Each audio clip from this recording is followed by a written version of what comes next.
एक दौर वो भी था जब काठगोदाम को बड़ा खेड़ी के नाम से जाना जाता था। सन 1743 से 1744 के बीच उस दौर में ऊपर जाने के लिए कोई रास्ता नहीं हुआ करता था। वही रूट था जहां से नजीबाबाद के नवाब नजाबुद्दौला बाया बरेली लखनऊ तक सफर तय किया करते थे। सन 1743 से 44 में रुहेलों द्वारा एक बड़ा आक्रमण यहाँ पर विफल हो गया। काठगोदाम में 24 अप्रैल 1884 को जब नदियों जंगलों को पार करती हुई धुआं उगलती हुई जब पहली बार रेलगाड़ी यहाँ पहुंची थी, काठगोदाम के लोग रेलगाड़ी के पहुंचने पर इसे अंग्रेजों की कोई नई साजिश समझ रहे थे। सन 1884 का वह दौर था जब काठगोदाम का पूरा क्षेत्र जंगलों से घिरा हुआ रहता था। यहाँ डाकू तथा खतरनाक जंगली जानवरों की दहशत हुआ करती थी।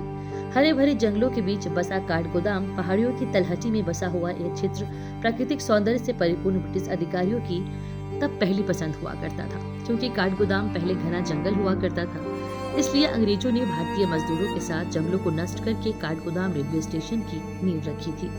लगभग सन 1800 में अंग्रेजों के शासन का उभरता वह दौर था। कलकत्ता, आगरा और लखनऊ के लिए ट्रेन की व्यवस्था हो चुकी थी, मगर उत्तरी पूर्व के लिए कोई ट्रेन नहीं थी।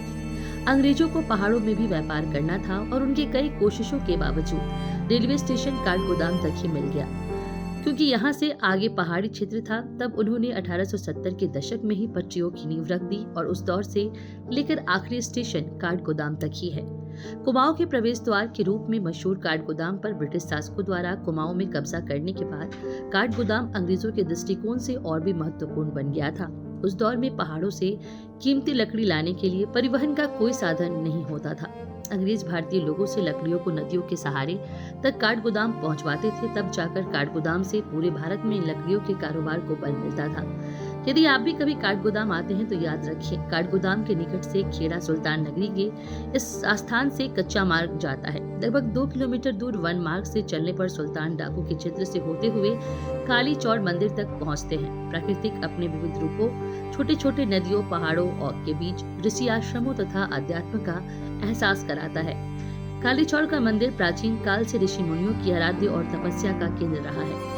अपनी भव्यता और प्राचीन महत्व के कारण काठगोदाम अब एक प्रसिद्ध पर्यटन स्थल बन गया है। शायद आपके लिए यहाँ का भ्रमण एक आदर्श विकल्प साबित हो सकता है। ऐतिहासिक रेलवे स्टेशन के अलावा आप यहाँ के खूबसूरत वन्य जीवों, मंदिरों एवं जलप्रपातों की सैर का भी आनंद ले सकते हैं।